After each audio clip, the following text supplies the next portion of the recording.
এটা শাস্তি হবে 10 বছর কারাদণ্ড এবং অর্থদণ্ড। এটা আপনার 123 ধারা, এটা একবার একটু পড়ে রাখবেন। তারপর আমরা চলে যাব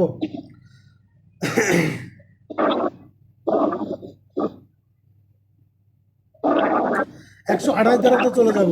দেখেন, সরকারি কর্মচারী, রাষ্ট্রদ্রোহিত বা যুদ্ধাপরাধী বন্দীকে পালিয়ে যেতে সহায়তা। এটা কম গুরুত্বপূর্ণ, আপনার ওইভাবে জাস্ট একবার করে দুইবার করে পড়লেন বা মনে রাখলেন, জাস্ট যতবার পড়লেন একবার করে চোখ বুলাই গেলেন, ঠিক আছে।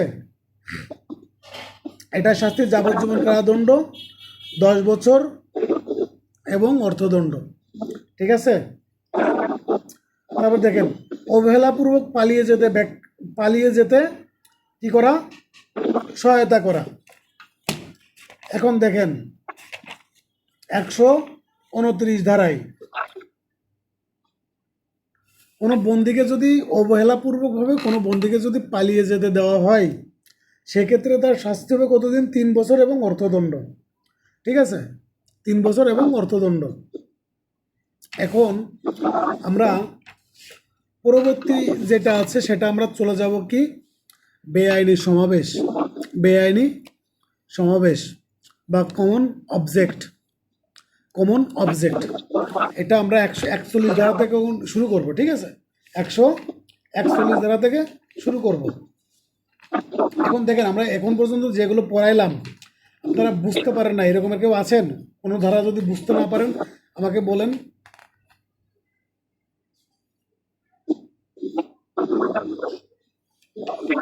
বুঝতে যদি না পারেন তাহলে আমাকে বলেন।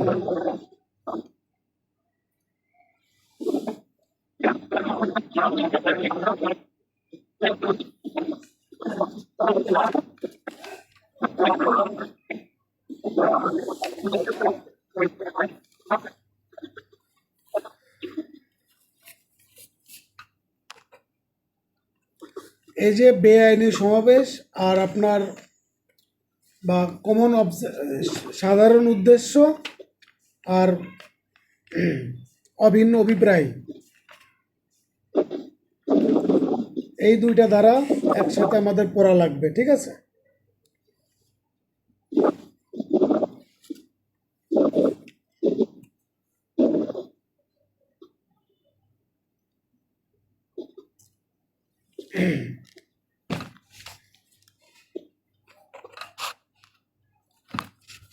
হ্যাঁ, এখন দেখেন বেআইনি সমাবেশ, আনলফুল অ্যাসেম্বলি। এখানে দেখেন 41 ধারাতে এই বেআইনি সমাবেশটা কিন্তু খুবই গুরুত্বপূর্ণ লিখিতর জন্য এবং এমসিকিউ এর জন্য।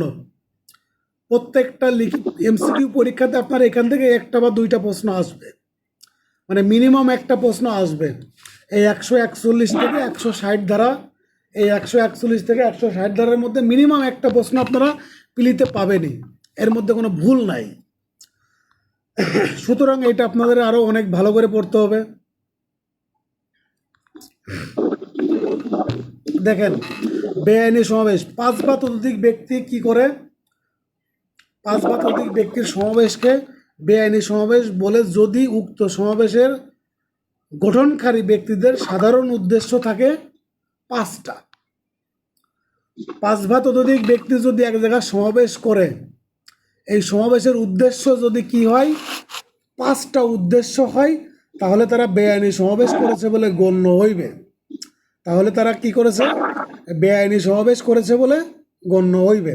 দেখেন, অপরাধজনক বল প্রয়োগ, মানে এই যে 5 বা ততোধিক ব্যক্তি যখন একই স্থানে কি হবে, উপস্থিত হবে, এবং এদের এই 5 বা ততোধিক ব্যক্তির উদ্দেশ্য থাকবে 5 প্রকার।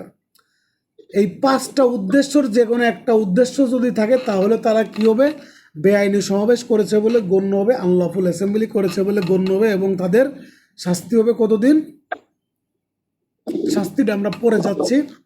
এখন দেখেন, এখানে বল প্রয়োগ,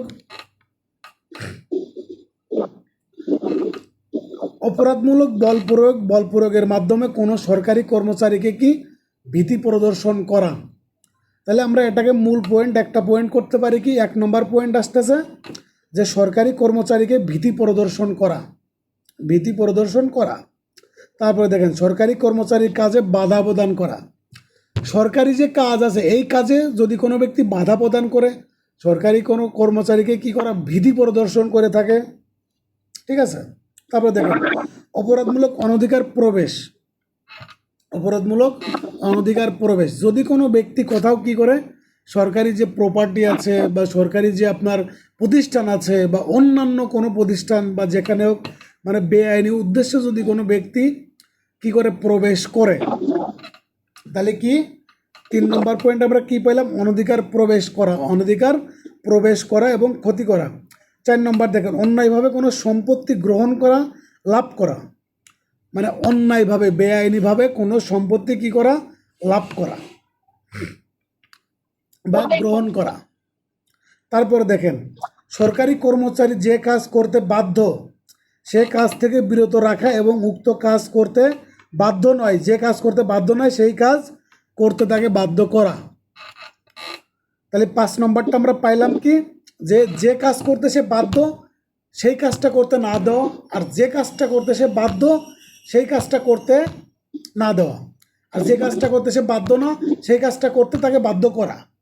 মানে যে কাজটা করতে সে বাধ্য সেই কাজ করতে না দেওয়া, আর যে কাজ করতে সে বাধ্য না সেই কাজ করতে বাধ্য করা। ঠিক আছে।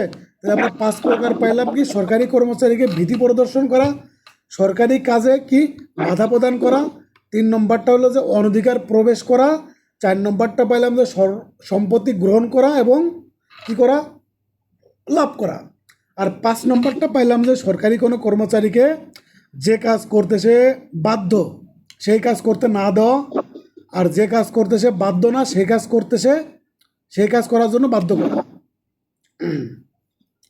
ঠিক আছে। এই 5 প্রকার 141 ধারাতে যে 5 প্রকার দেওয়া আছে এটা আপনারা কি করবেন, মুখস্থ করবেন। ঠিক আছে, মুখস্থ করবেন।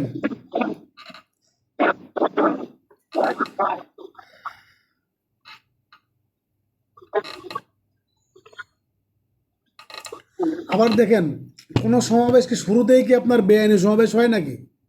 আমরা এই যে আমাদের সংবিধানে কি করেছে 37, 38, 39 অনুচ্ছেদে সংগঠনের অধিকার, সমাবেশের অধিকার, বাক স্বাধীনতা এইগুলো আমাদের সংবিধান দিয়েছে। তা আমরা আমাদের ন্যায্য দাবি নিয়ে আমরা কি সমাবেশ করতে পারবো না? অবশ্যই সমাবেশ করতে পারবো। কিন্তু কথা হলো যে আমি একটা বৈধ সমাবেশে আছি, এই বৈধ সমাবেশ কি হইতে পারে, যে কোনো সময় অবৈধ হয়ে যাইতে পারে, যে কোনো সময় কি হয়ে যাইতে পারে, অবৈধ হয়ে যাইতে পারে। এখন ওই সমাবেশ শুরু হইলো বৈধভাবে, বা শুরু মানে 20 মিনিট 1 ঘন্টা আপনার বৈধভাবে আমরা সমাবেশ করতেছি, তার মাঝামাঝিতেই যদি ওই জনগণগুলো যদি উগ্র হয়ে যায় বা যদি কোনো বল প্রয়োগ করে, এই 5টা যে শ্রেণী আমরা বললাম, 5টা যে প্রকার বললাম, এই 5 প্রকারের কোনো একটা কাজ যদি করে থাকে তাহলে সেটা হয়ে যাবে কি, বেআইনি সমাবেশ। ক্লিয়ার হয়েছেন? বুঝতে পারেন নাই এখানে এই যে 141 ধারার কোনো কিছু বুঝতে পারেন না এরকম কেউ আছেন? হ্যাঁ, এই 5টা কি মুখস্থ করব ওই কি বলে প্রিলির জন্য নাকি রিটেনের? প্রিলি রিটেন দুইটার জন্যই মুখস্থ করবেন। হ্যাঁ, 142 ধারাতে চলে যান। 142 ধারাতে চলে যান। বেআইনি সমাবেশে যোগদান, অবৈধ সমাবেশের উদ্দেশ্য জানা সত্ত্বেও, মানে এই যে সমাবেশটা চলতেছে এই সমাবেশটা কি, অবৈধ সমাবেশ। এই অবৈধ সমাবেশ জানার পরেও যদি কোনো ব্যক্তি কি করে, ওই সমাবেশে কি করে উপস্থিত থাকে বা ওই সমাবেশে যদি কোনো ব্যক্তি যোগদান করে, তাহলে সে কি করবে, সে বেআইনি সমাবেশের সদস্য বলে গণ্য হবে। এখন দেখেন, মানে একটা বেআইনি সমাবেশের উদ্দেশ্য, এই বেআইনি সমাবেশের উদ্দেশ্য কি, এইটা যদি কোনো ব্যক্তি যদি জানার পরেও যদি ওই ব্যক্তি যদি আপনার ওই সমাবেশে উপস্থিত থাকে বা যোগদান করে, তাহলে সেই ব্যক্তি ওই সমাবেশের সদস্য বলে গণ্য হইবে। আর যে ব্যক্তি বেআইনি সমাবেশের সদস্য বলে গণ্য হইবে সেই ব্যক্তি কি হবে, সমানভাবে কি হবে, শাস্তি পাবে। আমরা চলে যাব কততে 143 ধারাতে। 143 ধারাতে বলতেছে বেআইনি সমাবেশের শাস্তি। এখন দেখেন এই বেআইনি সমাবেশে শাস্তি পাবে কে? এই বেআইনি সমাবেশের প্রত্যেক সদস্য কীভাবে সমানভাবে শাস্তি ভোগ করবে। বেআইনি সমাবেশের প্রত্যেক সদস্য সমানভাবে কি করবে? শাস্তি ভোগ করবে। তাহলে বেআইনি সমাবেশের শাস্তি কতদিন? 6 মাসের সশ্রম বা বিনাশ্রম কারাদণ্ড বা অর্থদণ্ড বা উভয় দণ্ড। ঠিক আছে, এটা হলো কতদিন? 143 ধারাতে বলা আছে যে বেআইনি সমাবেশের শাস্তি। এখন দেখেন বেআইনি সমাবেশের শাস্তি হলো 6 মাস কারাদণ্ড, 6 মাসের সশ্রম বা বিনাশ্রম কারাদণ্ড বা অর্থদণ্ড বা উভয় দণ্ড। আমি যে 142 ধারাতে বললাম যে বেআইনি সমাবেশে যারা যোগদান করবে উদ্দেশ্য জানা সত্ত্বেও তাদের প্রত্যেকেই কি হবে? সমানভাবে কি হবে? এই যে দণ্ডিত হবেন যতজন সদস্য আছে প্রত্যেকটা সদস্যই কি হবে? বেআইনি সমাবেশের শাস্তি ভোগ করবে 143 ধারাতে।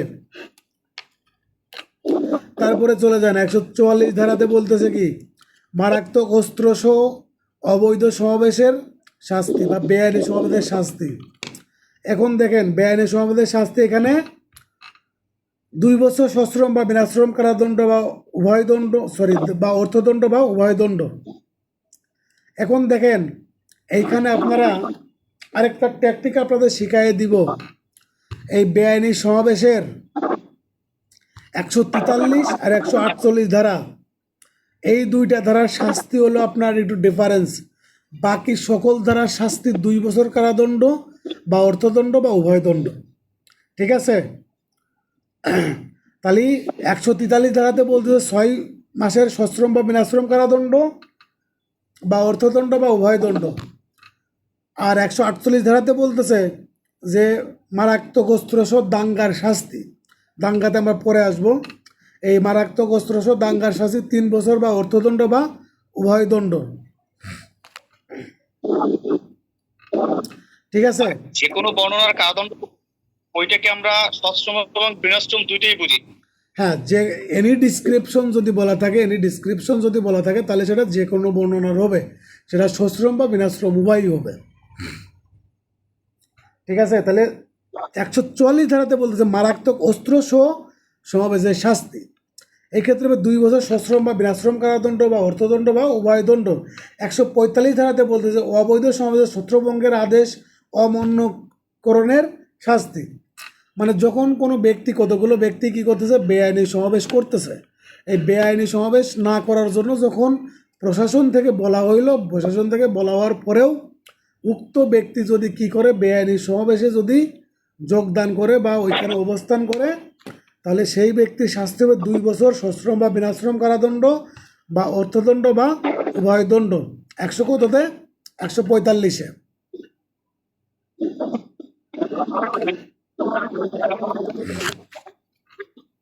ঠিক আছে, তারপরে চলে যান।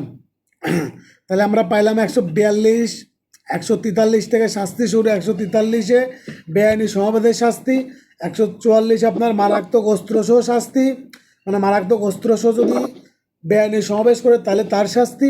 আর 145-এ বলতেছে মারাত্মক অস্ত্রসহ বেআইনি সমাবেশে ছত্রভঙ্গের আদেশ দেওয়ার সত্ত্বেও যদি কোনো ব্যক্তি যদি উক্ত সমাবেশে অবস্থান করে তাহলে তার শাস্তি। ঠিক আছে, তারপরে চলে যাবেন 146 ধারাতে। 146 ধারাতে বলছে দাঙ্গা। দাঙ্গা কাকে বলে? এই বেআইনি সমাবেশ আর দাঙ্গা দুইটা বিষয় সেম, কিছুটার পার্থক্য আছে। যে পার্থক্য আছে সেটা আমি বলছি। এই দাঙ্গাতেও আপনার 5 বা ততোধিক ব্যক্তি থাকবে। এখন আপনারা যদি সহজ ভাষায় বুঝতে চান তাহলে দেখবেন যে বেআইনি সমাবেশে যদি কখনো কোনো ব্যক্তি যদি কি করে? শক্তি এবং হিংস্রতা বা বল প্রয়োগ বা হিংস্রতা প্রকাশ করে থাকে, তাহলে সেই ব্যক্তি দাঙ্গা করেছে বলে গণ্য হইবে। এখানে ইংরেজিতে আপনারা একটু দাগায় রাখবেন, ফোর্স বা ভায়োলেশন। ঠিক আছে, যদি কোনো ব্যক্তি কি করে? বেআইনি সমাবেশে যদি শক্তি বা উগ্রতা প্রকাশ করে থাকে বা প্রয়োগ করে থাকে তাহলে সেই ব্যক্তি কি হবে? দাঙ্গা করেছে বলে গণ্য হইবে। আর একজন ব্যক্তিও যদি দাঙ্গা করে থাকে তাহলে ওই বেআইনি সমাবেশের প্রত্যেক সদস্যই কী হবে, সমানভাবে দায়ী হবে। কী হবে? সমানভাবে দায়ী হবে। এখন দেখেন দাঙ্গার শাস্তি কত। দাঙ্গার শাস্তি 2 বছর সশ্রম বা বিনাশ্রম কারাদণ্ড বা অর্থদণ্ড বা উভয়দণ্ড। মারাত্মক অস্ত্রসহ দাঙ্গার শাস্তি কত? 3 বছর কারাদণ্ড, মানে সশ্রম বা বিনাশ্রম কারাদণ্ড বা অর্থদণ্ড বা উভয়দণ্ড। তাহলে আমরা 48 ধারা পেয়ে গেলাম। এইবার দেখেন 53 ক ধারাতে বলতেছে যে শ্রেণীসমূহের মধ্যে শত্রুতা বৃদ্ধি। যদি কোনো ব্যক্তি কোনো শ্রেণী বা গোষ্ঠীর মধ্যে যদি কি করে, এই আপনার বেআইনি সমাবেশে করার জন্য যদি আপনার উস্কানি দেয় বা আপনার দাঙ্গা করার জন্য উস্কানি দেয়, তাহলে সেই ব্যক্তি শাস্তি হবে 2 বছর। 2 বছর সশ্রম বা বিনাশ্রম কারাদণ্ড বা অর্থদণ্ড বা উভয়দণ্ড। তারপর দেখেন 153তে বলতেছে, 153 খতে বলতেছে রাজনৈতিক কার্যকলাপে অংশগ্রহণের জন্য রাজনৈতিক কার্যকলাপ অংশগ্রহণের জন্য ছাত্র বা প্রবর্তীকে কি করা, আপনার কোনো উস্কানি দেওয়া বা এটাতে আপনার প্ররোচনা দেওয়া, এই ধরনের যদি কোনো কার্য যদি করে থাকে তাহলে তার শাস্তি হবে কতদিন? 2 বছর কারাদণ্ড, সশ্রম বা বিনাশ্রম বা অর্থদণ্ড বা উভয় দণ্ড। ঠিক আছে, এখন দেখেন এটা আমরা কোনটা পড়াইলেন, কত ধারা পড়াইলেন? 153 ক আর 153 খ। আচ্ছা আচ্ছা। এখন দেখেন আমি আপনাদের বলেছিলাম কি যে 143 ধারা এবং 148 ধারা। 143 ধারার শাস্তি কতদিন? 6 মাস সশ্রম বা বিনাশ্রম কারাদণ্ড, আর 148-এ ছিল 3 বছর সশ্রম বা বিনাশ্রম কারাদণ্ড বা অর্থদণ্ড বা উভয়দণ্ড। এই দুইটা ধারা আপনারা কি করবেন? সেপারেট করে পড়বেন। সেপারেট করে কি করবেন? পড়বেন। এই দুইটা ধারা সেপারেট করে পড়ার পর এই বেআইনি সমাবেশ রিলেটেড যত শাস্তি আছে সকল শাস্তির আপনার শাস্তি হবে কতদিন? 2 বছর সশ্রম বা বিনাশ্রম কারাদণ্ড বা অর্থদণ্ড বা উভয়দণ্ড। ঠিক আছে, আমরা মাঝে পড়লাম কি যে দাঙ্গা বা দাঙ্গা কাকে বলে। এই বেআইনি সমাবেশে কি হবে? যদি কোনো ব্যক্তি কি করে উগ্রতা বা হিংস্রতা বা শক্তি প্রয়োগ করে থাকে তাহলে সেটা কি হচ্ছে? বেআইনি সমাবেশ তখন কি হয়ে যাবে? দাঙ্গাতে রূপান্তর হয়ে যাবে। তাহলে আমাদের এই দাঙ্গার মূল সোর্সটা হলো কি? বেআইনি সমাবেশ। বেআইনি সমাবেশ থেকে কি হচ্ছে? দাঙ্গা তৈরি হচ্ছে। এখন দেখেন 149 ধারা কমন অবজেক্ট। ঠিক আছে, কমন অবজেক্ট। এখানে দেখেন অবৈধ সমাবেশের কোনো সদস্য কর্তৃক অপরাধের জন্য অবৈধ সমাবেশের প্রত্যেক সদস্য কী হবে? দায়ী হবে। প্রত্যেক সদস্য কী হবে? দায়ী হবে। তাহলে দেখেন এই যে আপনার 149 ধারার যে ইংরেজিটা আছে, ইংরেজিটা আপনারা কি করবেন? একদম সম্পূর্ণ হুবহু পড়বেন। Every member of unlawful assembly guilty of offence committed in প্রসিকিউশনস of common object. তাহলে কমন অবজেক্টের মূল সেকশনটা কত দাঁড়াইলো? 149। এখন দেখেন বেআইনি সমাবেশের কিন্তু আপনার অংশগ্রহণ বাধ্যতামূলক না, কারণ অপরাধ করার জন্য অংশগ্রহণ বাধ্যতামূলক না, এই বেআইনি সমাবেশের উপস্থিত থাকাটা বাধ্যতামূলক। এখন দেখেন 150 ব্যক্তি আপনার কি করতেছে? বেআইনি সমাবেশ করতেছে।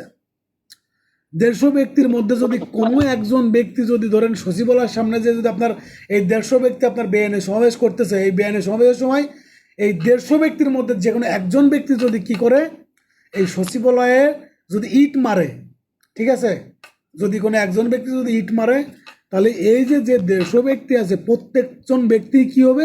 সমানভাবে দায়ী হবে। তাহলে এখানে কি দাঁড়াইলো? বেআইনি সমাবেশের প্রত্যেক সদস্যই কি হবে? সমানভাবে দণ্ডিত হবেন। যদি ওই বেআইনি সমাবেশের প্রত্যেক সদস্যের মধ্য থেকে, সকল সদস্যের মধ্য থেকে যে কোনো একজন সদস্য যদি কি করে, কোনো অপরাধ সংগঠন করে, তাহলে প্রত্যেক সদস্যই এটার দায়ভার নিতে হবে। ঠিক আছে, হ্যাঁ। তাহলে আমরা আজকে এই 149 ধারা যে কমন অবজেক্ট, তাহলে আপনাদের পরবর্তী অ্যাসাইনমেন্ট হবে দাঙ্গা আর বেআইনি সমাবেশ কাকে বলে, দাঙ্গা আর বেআইনি সমাবেশের মধ্যে পার্থক্য লিখুন। আর কমন ইন্টেনশন আর ক্রিমিনাল কনস্পাইরেসি, এই দুইটার মধ্যে পার্থক্য লিখুন। আর ক্রিমিনাল কনস্পাইরেসি আর কমন অবজেক্ট এর মধ্যে পার্থক্য লিখুন। ঠিক আছে, এই তিনটাকে বারবার ঘোরায় আপনারা কি করবেন, পার্থক্য সুন্দর করে লিখে গ্রুপে সেন্ড করবেন। ঠিক আছে, আজকে আপাতত ক্লাস আজকের মতো এখানেই নিচ্ছি। আমার আর আরেকটা বিষয় আপনাদের বলে রাখি, যে বিষয়টা হলো যে আগামী শুক্রবারে শনিবারে আপনার কি আছে, লিখিত পরীক্ষা আছে। সো পরবর্তী ক্লাস খুব সম্ভবত আমরা রবিবারের আগে নিতে পারবো না। পরবর্তী ক্লাস নিয়ে আপনাদের আমি জানাই দিব, শিডিউলটা জানাই দিব, কারণ আপাতত এই 3-4টা দিন আমি ওদেরকে নিয়ে একটু ব্যস্ত থাকবো। আর আপনাদের যে ইনস্ট্রাকশন দেওয়া আছে, ইনস্ট্রাকশনগুলো আপনারা পরিপূর্ণভাবে ফলো করবেন। আর বাকি যে অ্যাসাইনমেন্ট বা অন্যান্য যে বিষয়গুলো আছে, আমি এই বিষয়গুলো আপনাদের গ্রুপে জানাই দিব। আপনারা একদম ডিউ টাইমে কি করবেন, সেগুলো পূরণ করবেন। ঠিক আছে, আসসালামু আলাইকুম।